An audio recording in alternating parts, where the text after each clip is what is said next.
Hey,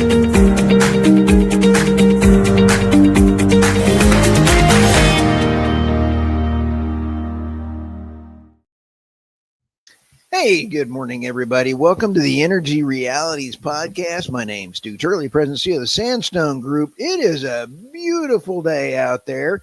We've got our coffee mugs. We are waiting on another one of the members here. We've got David Blackman, the David Blackman, and I mean, he is a fan of a great movie out there, and he's got some humor going on we're going to be talking about. How are you this morning, David? I'm just lovely. It's a beautiful day in Texas. The Dallas Cowboys didn't lose last night. They didn't win either, but I'm at least happy about that. The Longhorns didn't play this weekend, so they couldn't lose, and so I'm in a good mood this morning. Oh, that sounds fantastic. And we've got Dr. Tammy Nemeth, provider of the coffee mug. We're going to open these up at the store here, and start selling Energy Reality coffee mugs. How are you this morning, Doctor? I'm doing great. Thank you so much. It's a nice sunny day here in England. I don't know how long the sun's going to last before the rain kicks in, so I'm just enjoying it one day at a time. Oh, I've got a joke, but I'll go ahead and not share that. But the UN Climate Week they experienced the Trump effect. Holy cow, Batman, you can't buy this kind of entertainment. I mean, we're going to open this up. If you're live, we are live. And we are ask questions. We always love our questions and everything else. But I absolutely love this meme. President Trump is such a good-looking man that he even hires the Secret Service guys that look like him. I just had to share that when I had this broke create this. But here is another meme that I absolutely love. The Bureau of Imaginary Problems Climate Division. But we're going to really jump into what was going on at the UN. Tammy, what were your thoughts first? You know what? I was surprised, but not surprised at his comments. I thought it was funny that he was only supposed to speak for about 12 minutes and he went on for 50 some. And the teleprompter broke or whatever, and he's like, well, I don't need the teleprompter, I'm just gonna go. Teleprompter. Yeah, so that was pretty funny. And I don't know if his whole speech was off the cuff or if he did in fact get his teleprompter working. I don't know. It's hard to tell with Trump because he's so good at just speaking extemporaneously. But I think the points he made about climate change are a lot of different things and energy is what we've been talking about for a long time with the energy realities. So, I mean, it was, it was quite amusing to see. And, I think it would have been interesting to see what the feeling in the room was. It was, I heard from different sources that before when he was in his first term, he was treated like a buffoon and they, didn't really care what he had to say and just kind of sloughed it off. But this time, even while he was making these pronouncements about energy and climate or whatever, and there was some laughter, I think it's got to, make the blood run cold of some of these people who have been benefiting a lot from the whole climate change movement. So, I thought it was interesting that at the same time they were holding this first biennial summit on sustainability and whatever that was mandated by the UN last year. So at the same time that they're talking about how they're going to expand climate finance in developing nations and whatnot, here's Trump saying it's a scam and it's a con job and we don't need to do these kinds of things anymore. So yeah, it was interesting. And I kept thinking, oh, this is the Trump effect for sure. I love the way you phrased that when we were tossing the things around here.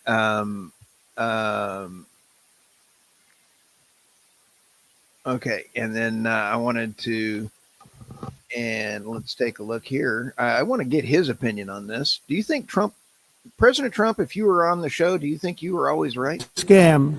Your country is going. I'm really good at predicting. Sorry, I'm having a little technical issue. To fail. There we go. And I'm really good at predicting things, you know. They actually said during the campaign they had a hat, the best-selling hat. Trump was right about everything. And I don't say that in a braggadocious way, but it's true. I've been right about everything. And I'm telling you that if you don't get away from the green energy scam, your country is going to fail. And if you don't stop people that you've never seen before, that you have nothing in common with, your country is going to fail. Wow. Yeah. Well, look at the UK. Rodney McInnes makes a really good point in a comment here. The teleprompter breaking or being deliberately shut down, which is what it was. Thinking it would ruin his talk was the gateway to speaking as long as he wanted. The teleprompter person probably got fired. Well, yeah, that may be true. We don't know that. The person who stopped the escalator as soon as he and Melania stepped onto it probably also will ultimately be fired. I don't know if they have been yet. That was also intentional. These are stupid, dim-witted pranks by a failing organization. Trump's speech, to Tammy's point, I think was kind of a replay of his acceptance speech at the Republican National Convention last year. If you remember, he had a 20-minute text of a speech prepared, and he ended up speaking for an hour and a half. I think he probably had about a 20-minute text prepared to read from the teleprompter, and he also had a paper copy of it that he could have just stood there and read. But what he does is he just riffs, throughout these speeches, and so he ended up going 3 times the intended length or the allotted time, and I'm sure that caused Antonio Guterres a lot of heartburn, but nobody really cares about him anyway. It didn't really surprise me what he said. I was very pleased to hear the things he said about climate and energy. Yeah, Patrick Devine says Trump's favorite activity is talking. Yeah, he holds 2 to 3 hours of press conferences every day. Trump has probably in any given week spends more time talking to the media than Joe Biden did throughout a 4-year pretend presidency. So it's an incredible difference. And try to imagine if that had been Joe Biden and he had to walk up that escalator and then try to deliver a speech without a teleprompter.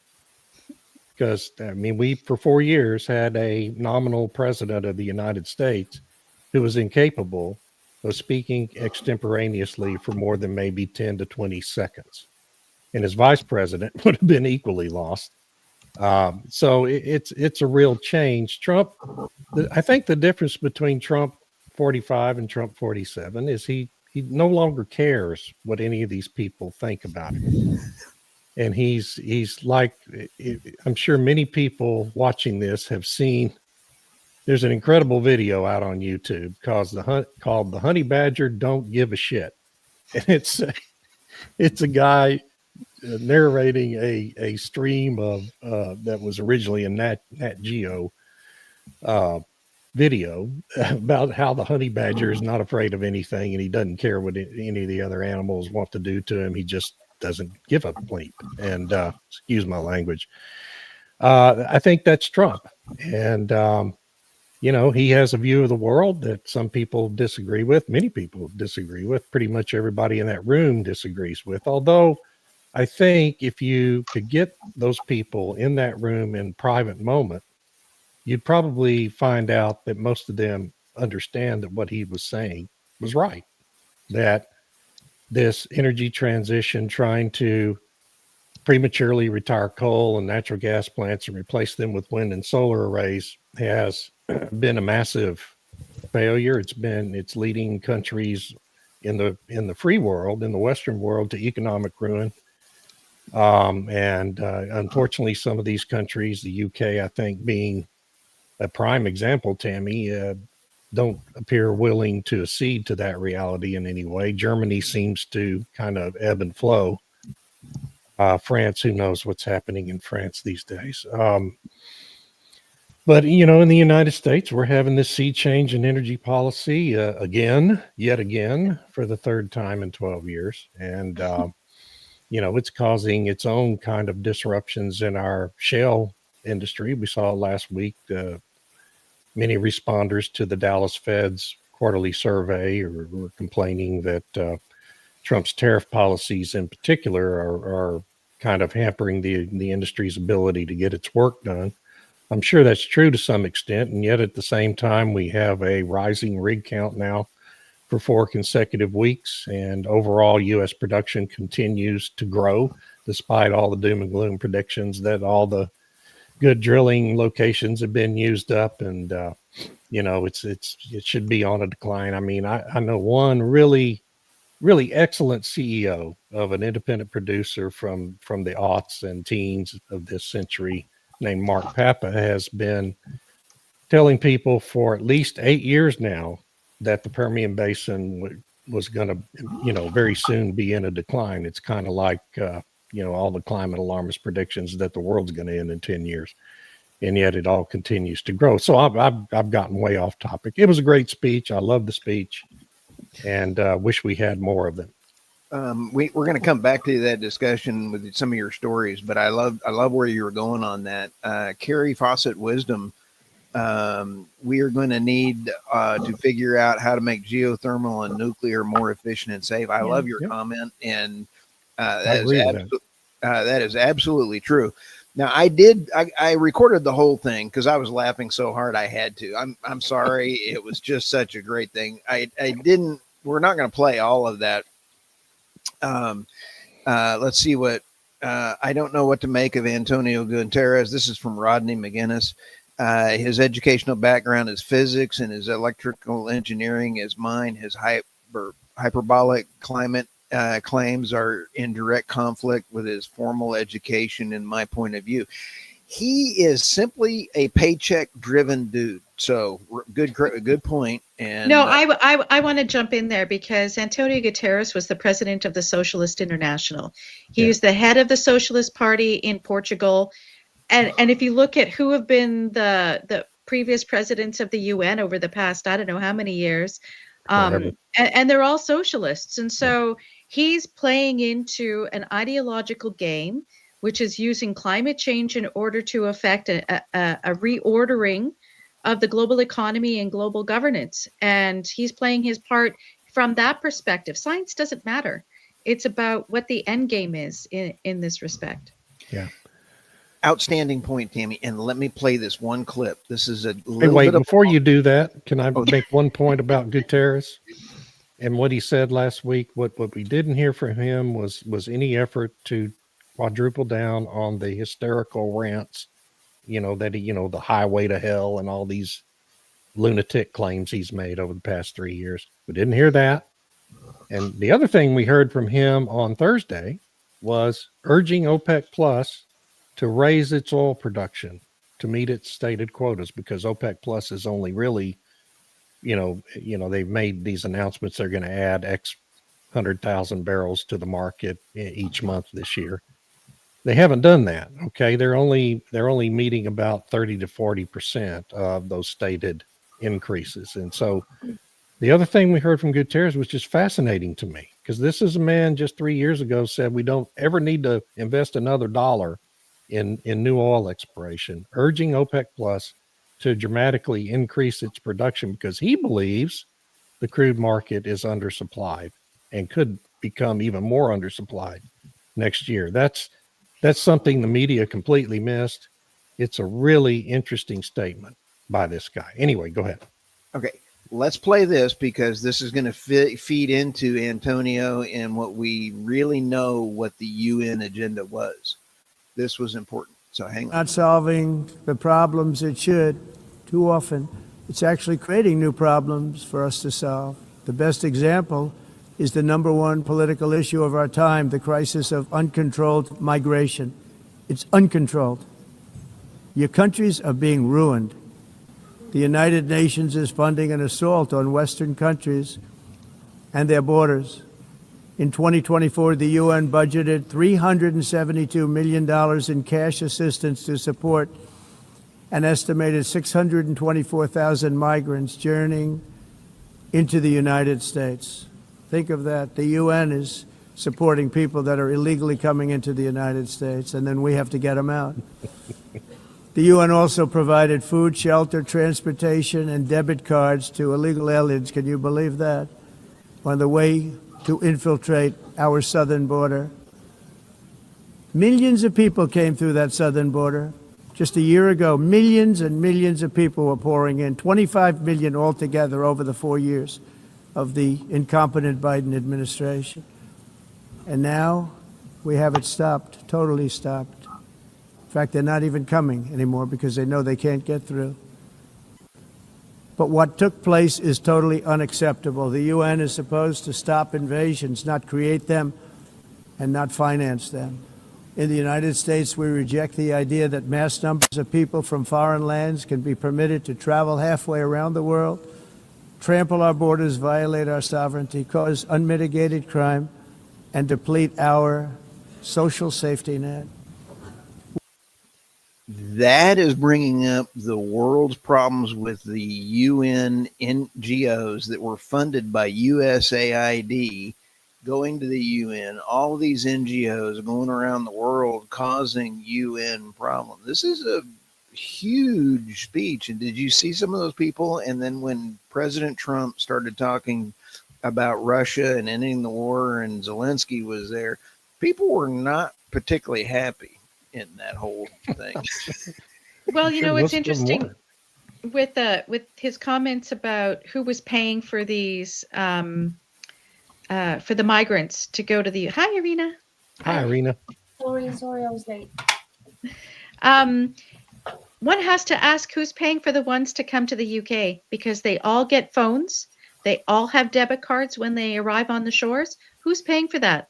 And so now the solution in the UK is to have a digital ID because somehow that's going to stop the people on the boats from landing on the shores. So, I think Trump is right that the UN and various other NGOs were facilitating the movement. And so on the one hand, you have the UN and the EU and everybody talking about we have to stop human trafficking. But then who's been paying for this human trafficking? And so I thought those were really interesting comments that he made. And it's unrelated to energy, sort of. But, if you have all this integrated. It's all integrated. It's all interrelated. So it is. And good morning, almighty Irina. How are you this morning? I'm fine. Sorry I was late, but I had a doctor's appointment and they were running late, so I was running late. Course. I know how that goes. I wrote you an email, Stu. I don't have your email addresses on my phone. Irina, how could you? Yeah. You should be on all Sorry, devices. I'm really sorry. I love Rodney. Not to be a conspiracy theorist, maybe Trump bribed the teleprompter. Hey, I think that might be pretty good. But I would like to set up a GoFundMe because you couldn't buy that kind of entertainment in a GoFundMe to get that guy a job, because since he's going to be unemployed, as David said. But this brings up some really important points about climate change, the verbology, and everything else that the UN, the NGOs have been funded by the U.S. taxpayer dollars. So Tammy, Tony Seguro has got GPS tracking on the NGO funded phones in the United States, and we're talking probably 50,000 illegals have gotten phones from the numbers are staggering that they know where they are just because of the geo-fenced phones.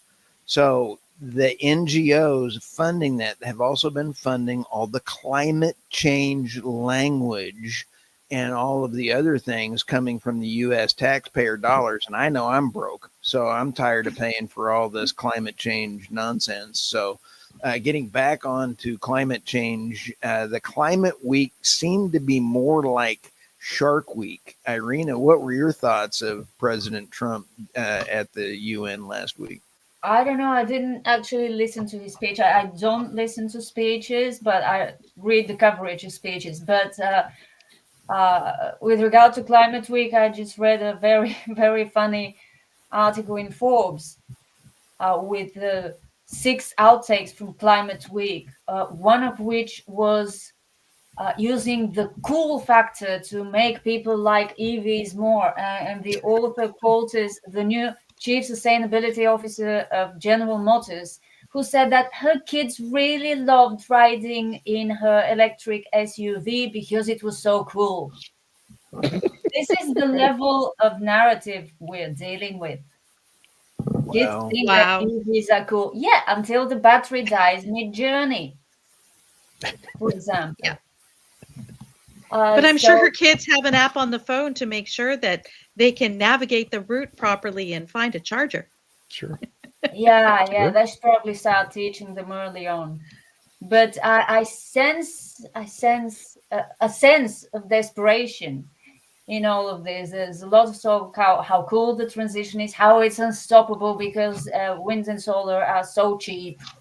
But give us more subsidies because it's really cheap, but it's not.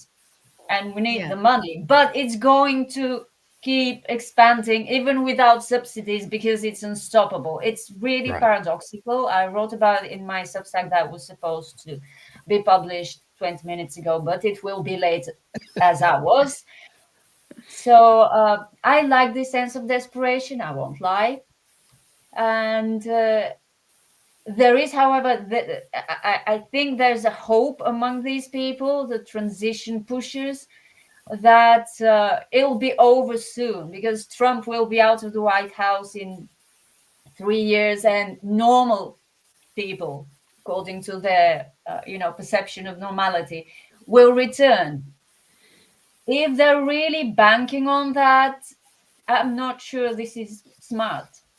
Yeah, I don't But think it I don't is. know.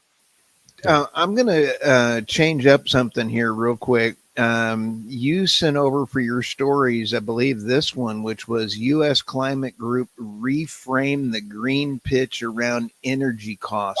Yeah. This Yeah. was one of your stories. And so before we're not going to go to the stories now, but Irina, this was a phenomenal story that you sent in. Yeah. And I love the way that Tammy had alluded to the climate change narrative language is now going to change again because they've run into a brick wall, kind of like a cartoon on the Roadrunner and the Coyote, and which one's a coyote and which one's a Roadrunner. But this was an amazing story. They're changing on the cost because wow. Yeah, they're trying everything, but it won't work because it's self-contradictory, their narrative. They're saying that electricity will be less expensive with more wind and solar, but they can't build more wind and solar unless the government gives them money because it's not that cheap. And it's bringing electricity costs higher. Do they really think that a Department of Energy run by Chris Wright will buy this? Well, no. Yeah, I mean the quote on the previous page there from the representative of the Environmental Defense Fund is the same narrative language that Ed Miliband uses every friggin' day in the UK. The cleanest solutions are the most affordable solutions, and that has huge pocketbook benefits for people's lives. And they repeat that ad nauseum, that the only way to have affordable solutions is wind and solar. That you can build it really fast. It's really cheap. It's the cheapest form of energy out there. And it's these fossil fuel interests that are holding everything back. So it's by people like us. They say people like us talking about the energy realities is actually holding back the progress of these affordable energy solutions. Tammy, I want I to do had it. no idea it was so influential. Yeah, I wanna it's do cheap an and Ed- affordable, but please spend $3 trillion a year to subsidize us. Yes. That's exactly the what I was narrative. going to say. Yeah. Tammy, quick. This is Ed Miliband as a Wallace and Gromit character. Climate change. Sorry. No, but I mean, honestly, if you watch him in Parliament, I can't do it because he's up there, he's waving his arms around, he's thumping on desks and whatever. and he gets absolutely hysterical. And how do you talk to somebody who's absolutely hysterical? It's annoying. That sounds like my ex-wife. By the way, on the whole EVs are cool thing, this has been a Tesla thing since its inception.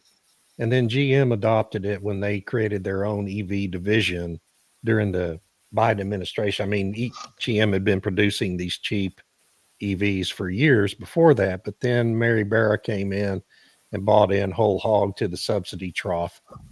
And so what you've always seen is that the EVs introduced by GM and Ford have all these features internally with the computers and the lights and the odd light configurations that you see on the exteriors of them as a selling point for the electric vehicles.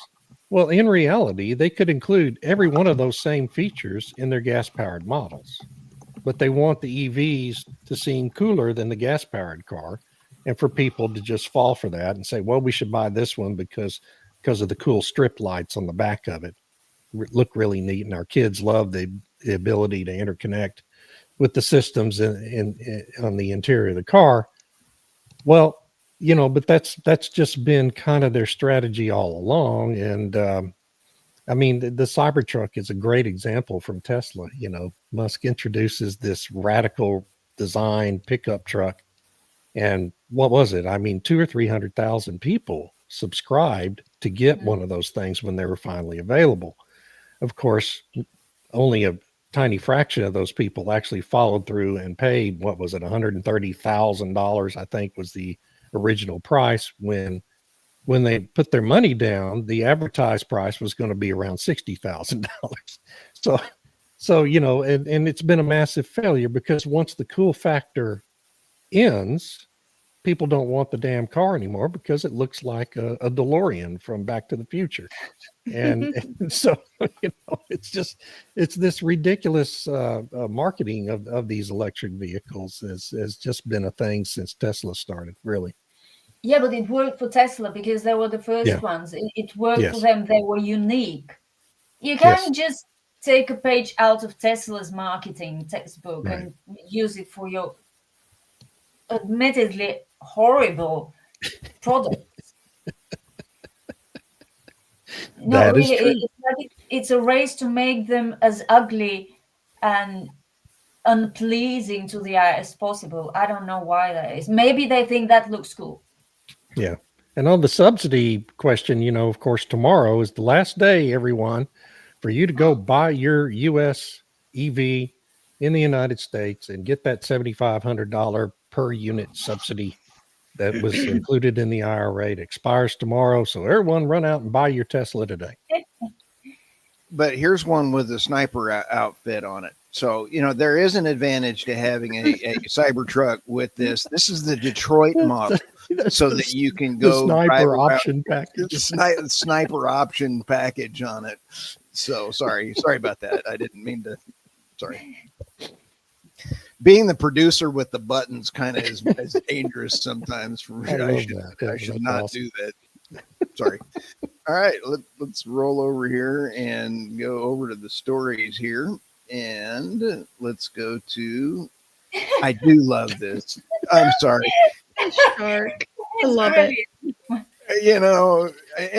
He would pull it off. He's the only man on the planet that would be in a shark suit and not care. I guarantee you. And he could actually probably golf very well in that. Love this. This is absolutely that's what Monty Python would be doing if those guys were still producing comedy. That's what they'd be doing. Yeah. And Tammy, you're up first. Okay, so I have 3 really quick stories. The first one is the China's empty promises. So because of Climate Week or whatever, and the lead up to the COP30 in Brazil, they had all these nationally determined contribution pledges from the various countries. And so China, and it was touted all over the sort of mainstream press, very, very much cheerleading that China is pledging to reduce absolute emissions by 7 to 10% at some point around 2035 or something. But then it turns out, and this is so surprising from Euractiv, which tends to be quite supportive of the cheerleading narrative. Yeah. They pointed out that it's actually a net cut. It's not an absolute emissions cut. It's a net cut, meaning there's a parallel pledge to scale up the amount of forests in China. And so that supposedly will offset whatever emissions they have in their manufacturing or whatever. And then at the same time, China's statement also said, hey, look, we think we're going to increase the installed capacity of wind and solar and batteries in China, but we also think it's important that countries lower their barriers for building out and importing solar and wind components from other countries. And this was a shot at, say, the EU that's pushing a Buy EU campaign, and the US is no longer actually really participating in this, except for like California or maybe some of the other states. But so they were kind of making a pitch that green products around the world should be promoted because they're going to come from China. So that was a really great article to explain, to unpack what it is that China put forward in their NDCs. My second story is Mark Carney, who gave a presentation to the first biennial summit for a sustainable, inclusive, and resilient global economy. And each leader was allotted 3 to 4 minutes to make a little statement or whatever. And what's important about this is that it wants to redefine how climate finance is put forward in the world. And basically what's really concerning, and I'm going to write about that this week, is that they want the international banks like the World Bank, the IMF, the Inter-American Development Bank, and so on.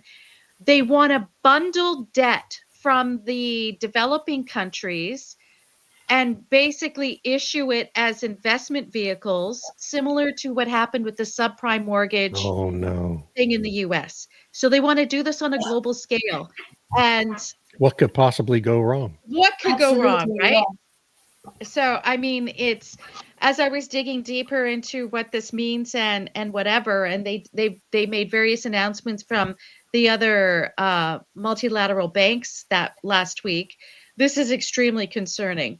So stay tuned for that on Substack this week. And then my bonus story really quick is that there was a good news story in Nature where it says that the increased CO2 has actually made all the trees in the Amazon grow bigger instead of just some of them. So the scientists have actually quantified that CO2 actually helps all things grow. Go figure. No. Hey, maybe China, maybe Xi Jinping's government can seize on that particular study and say, well, we're already making our forest grows in China. So we're meeting that pledge already. Yeah. It will be with a all our missed coal opportunity if plants they and don't do it. emissions. Yeah. Right. So it's good that they have all these coal-fired plants because they're contributing to the growth of their forests, which are offsetting. We're going to build another 100 coal plants just to make those forests grow. Yeah. And then the activists would have to come up with a way in which bigger trees are actually bad for the climate. And the environment.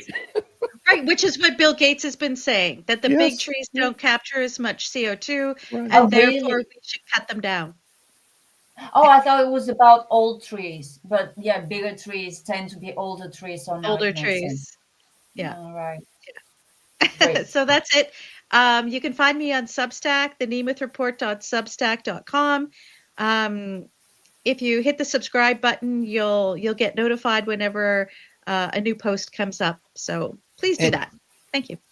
And an address where to buy that. I didn't say free. There you go. David? Okay. Well, the first story I circulated among the group this morning that the Energy Department adds climate change and decarbonization and green energy to the list of verboten words to be used in internal and external communications in the Energy Department. Well, it's actually in one branch of the Energy Department that it was there to take all that USA money and give it to all these green groups. And so it doesn't apply to the whole energy department. Now, the point here is this. They're changing the language. Chris Wright, in my interviews, I've done a couple of interviews with him before he became energy secretary. One of his main concerns has been how we talk about energy and how the language has been bastardized in the United States and the Western world to portray traditional sources of energy like oil and gas and coal and nuclear as negative things. And so they call us fossil fuels, and they, inevitably every story in the New York Times and Washington Post for decades about nuclear included mention of 3 Mile Island and Chernobyl and on and on. And so what he's trying to do within this subset of the Department of Energy that was created to dole out all these subsidies from the IRA, basically, is to change the language they use in their communications. And that's what this is part of.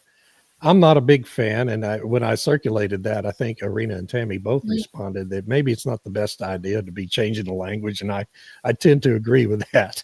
No, it's the banning part. Right. The banning part of things is, banning speech is never a good idea in the United States. And we see a lot of that happening. So this is one area where I might not be fully on board with Secretary Wright's agenda at the Energy Department.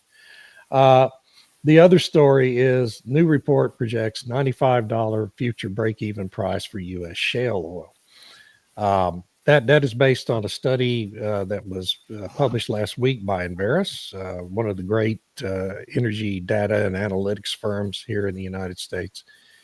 They're projecting that by 2035, the break-even price, which is currently $70 in the U.S. shale plays on average, it's lower than that in the Permian, higher than that in some of the less prolific plays, is going to rise to $95 a barrel by 2035. And that sounds like a lot. That's about a 36% increase from today's level.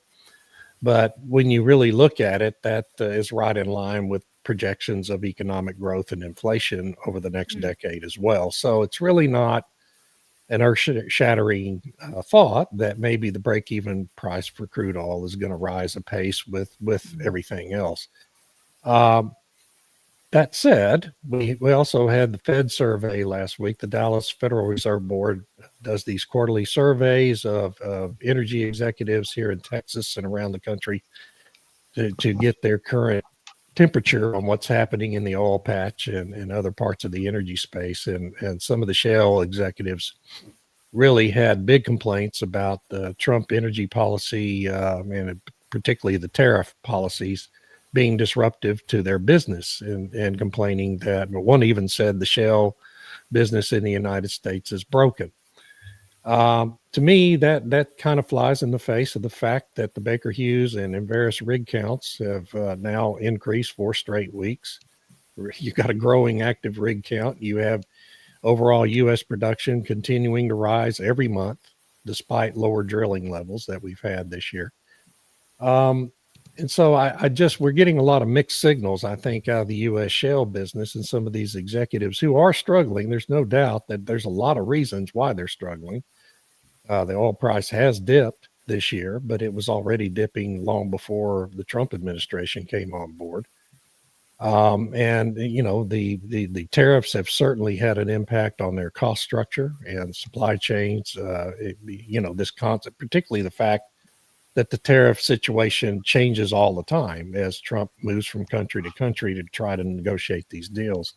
So I fully understand that aspect of it. But to say the shale industry is broken, I think, is a huge overstatement because it clearly is not. There's no data that supports that. It's still a growing industry in the United States. And one thing we know about the oil business, not just in the U.S., but all over the world, is it's extremely nimble and adaptive to changing market conditions. And I suspect we'll see the U.S. shale industry adopt and change along with these disruptions as well. So that's my story, and I'm sticking to it. Oh, outstanding points. And I do want to point out that I went ahead and I took that title, but I rewrote it. And this was on Energy Newsbeat, and I added a bunch of things to it. Yeah. And then I broke it down by basin. In the basin, each basin is going to have different reasons for different cost increases. And so that's on energynewsbeat.co. But where can people find you, David? Blackman.substack. It's the Energy Editions, David Blackman on Substack. All right. And now we have Irina. But before I get to my stories, I'd like to make a point related to David's first story about the banned words list. I wrote in that exchange that banning is probably not the best thing to do. I mean, there may be other ways, but Tammy made a very good point. And that point was that transitionists have been weaponizing language, yes, and using that weapon for years, telling people about carbon pollution, climate pollution, fossil fuel pollution in the form of emissions to such an extent of saturation that a lot of people have internalized the lie as fact, and yes, thinking of carbon dioxide as a pollutant, which it is not. So this definitely is a brilliant point, and that state of affairs needs to change. I'm just very sensitive to, us becoming like them. yes, Yeah. me too. I agree. But this needs to be fought. This weaponization of language and invention of new meanings and subversion of normal meanings. That's Yeah. it. Not going to talk Can about I language. just one point about that? Absolutely. I think a better way to accomplish that goal is to rid the energy department of all the propagandists that have been implanted there from the NRDC and the Sierra Club by the Biden administration. Get rid of those people and replace them with people who actually know something about energy. And to me, then naturally the language would change. Just Yeah, by but they'll scream changing out the personnel. discrimination. Yeah. They'll scream Oh, yeah, climate they're all screaming, but I discrimination. mean, we've got 300,000 fewer bureaucrats in the federal government today than we did in January, and there's going to be another 300,000 gone by the end of this year. So they can scream all they want to, but they're leaving the government, which is a good thing. It is a very good thing. You're saving a lot of money. Yes. Okay. Now I see both these stories are about advertising in a way. So first, advertisers are returning to big oil despite net zero pledges. I took the liberty to use one story that I wrote for Oil Price based on an FT report that the advertising business is apparently struggling. I had no idea. But they were struggling to make money because they were being challenged by AI. I think there might be another reason, such as that probably climate NGOs are not as generous as oil companies. So advertisers are essentially going back to the energy industry, the conventional energy industry, hat in hand, and asking for their business. Of course, to get that business, they've had to tone down the climateering rhetoric, which they have also done. But as with bankers and asset managers, yeah, we're not talking about it so much, but we are totally on board with net zero believers. We still have the targets. We're still very much climate conscious, or whatever they're calling it at this stage of the narrative development. But we need the money, which I thought was hilarious. Well, for sure, because quite often the environmental groups, the activist groups have targeted advertisers saying, why are you supporting these companies that are killing the planet? And they've done like protests outside of advertising agencies, trying to do like a boycott campaign and stuff. And they're like, well, this will affect your ESG score because you've got this bad reputation in the press. So it's curious that the advertisers are like, you know what, we're going to take that hit because we need the money. Yeah. Exactly. The bottom line is more important than the ESG credentials. We wouldn't have any ESG credentials if we have to fold because we have no money. Yeah. Irina, on your article, I added a note because I added this to energynewsbeat.co because this was a great article that you wrote for oilprice.com. And I absolutely love the fact, because I deal with investors so much in oil and gas. Investors are going back to oil and gas because they've gotten billions of dollars in returns. And oh, wait a minute. What do advertisers and investors want? They want returns on their investment. So, advertisers, you brought up fantastic points on that. Thank you. The other story was about climate groups reframing the green pitch around energy costs, which we kind of already discussed, but it was really entertaining reading as well, especially coming from the Financial Times that tried to frame it as something that could work. But I wonder, Irina and Tammy and Stu, I don't read the FT because I can't afford the subscription and wouldn't read them anyway. Wouldn't do it even if I could. But are we seeing the FT just as an entity retrenching on its boosterism of the whole climate alarm narrative, or is it just continuing down that same road? it continues down that same road. And by the way, I just canceled my FT subscription today because I can't pay for this level of propaganda anymore. Yeah, it's just crazy. Yeah, I But mean, they're doubling down on it, and I think it's because of who buys it, right? It's like the UK financial elites, the European financial elites, and then they keep trying to do the boosterism for the American financial elites to say, look, if you want to be in the in crowd, we're still the in crowd. I don't care what Trump is saying. Like some of these other ones are talking about how Trump and America was isolated at the UN. I don't think they wanted to be included in a bunch of stuff at the UN. Because everything that the UN is doing right now with respect to the Sustainable Development Goals and pushing the whole net zero agenda, trying to restructure the global financial industry, these aren't necessarily to the benefit of the United States' goals and ambitions, nor what's best for the world. So, yeah, the U.S. is isolated. I was like, yeah, they're probably happy to be. Irina is right. This is from Rodney McGinnis again. Irina is right. Once you get rid of government slush funds and climate change nonsense, that lake of money dries up quickly. Yeah, it's amazing how much USAID paid for the world's language. Yeah. Well, I wonder if maybe Ørsted also doesn't have money left to be advertising. Look at how great our wind turbines are. Oops. There's that too. But if what these people are saying, that wind is cheap, solar is cheap, well, welcome the opportunity to prove it. Yeah. If you don't need subsidies, you should be happy they're on their way out.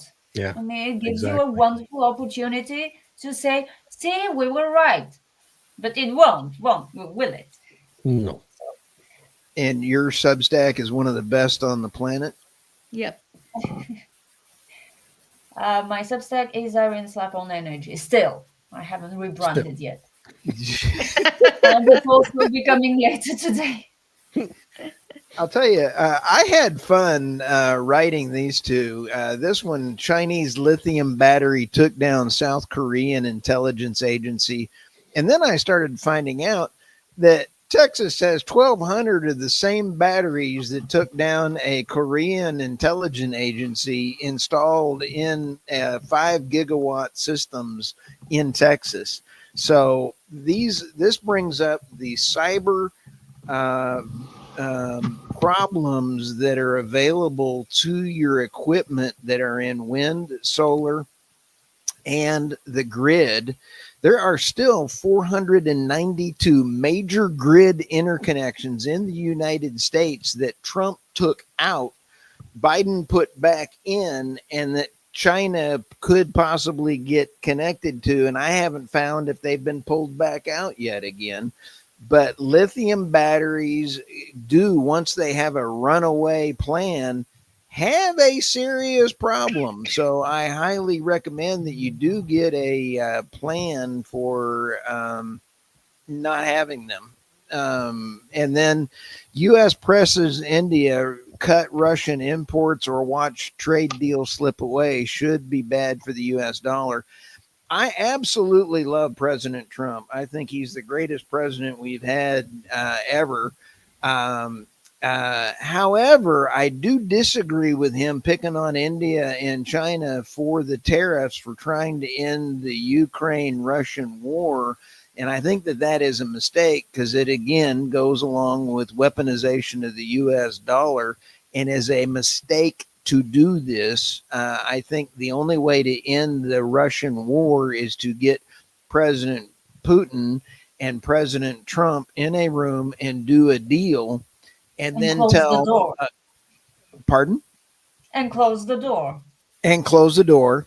And don't let anybody that's below this height, which is Zelensky with a deep voice, let him go play in the playground and then get another, actually have them do an election in Ukraine and end the war like adults, because Zelensky is tubing every single thing that he's trying to do by even putting duct tape on drones and throwing them into Poland. You can't buy that kind of entertainment. So anyway, sorry for going on a rant, and I am funny. I'm here at 11. And so you can find me on theenergynewsbeat.substack.com, and you can also find me on energynewsbeat.co or energynewsbeat.com. So that was a lot of fun today, guys. Yeah, sorry I missed most of it. Well, half of it. Half of it. No, well, not quite half. Not quite half. No, you only missed me ranting a little bit. Ironically, Mark Carney has the same one coerced financial institutions of London and elsewhere to phase out fossil fuels. He now has the power to close all the Canadian oil. I'll tell you what, you bring up a great point, PB. I'm not sure if that's Peanut Butter or Pat Bailey. I'm not sure who that, but you have a great point. And the Bank of London is actually broke, and that is in its own little island in there. And that is part of the problem when they want war and they're trying to fund all this kind of stuff. It is part of the problem. Sorry, did I just say that out loud? Tammy, what's your view on Mr. Chairman Carney? He's bad, but it's interesting because he speaks in contradictions. On the one hand, he's pursuing all of this climate stuff, the climate finance in particular, which is going to restructure global finance. And he talks about promoting conventional and green energy. So what that means in the Canadian context is support of these offshore wind turbines that they're proposing offshore the East Coast by Nova Scotia and Newfoundland. And offshore oil and gas development there, but not necessarily increasing the Canadian oil sands, which is like the third biggest deposit in the world. So he's happy to sort of say natural gas is okay as long as you can decarbonize it. And then he said you can have the oil if you decarbonize, because they're bringing in, they've developed a fossil fuel oil and gas emissions cap. And if you have an emissions cap based on how production currently is, you're basically instituting a production cap. Yeah. So this is something that's been of debate for over a year, maybe 2 years now.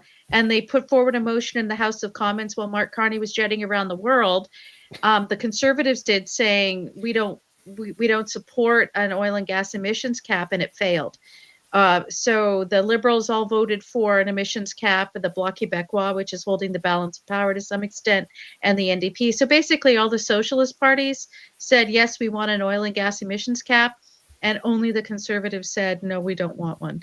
So what that means going forward is unclear. Mr. Mark Carney, who was a central banker, supposedly, really is supposed to know about economics. It'll be 8 months before there's a budget. Canada hasn't had a budget, and I would say over a year.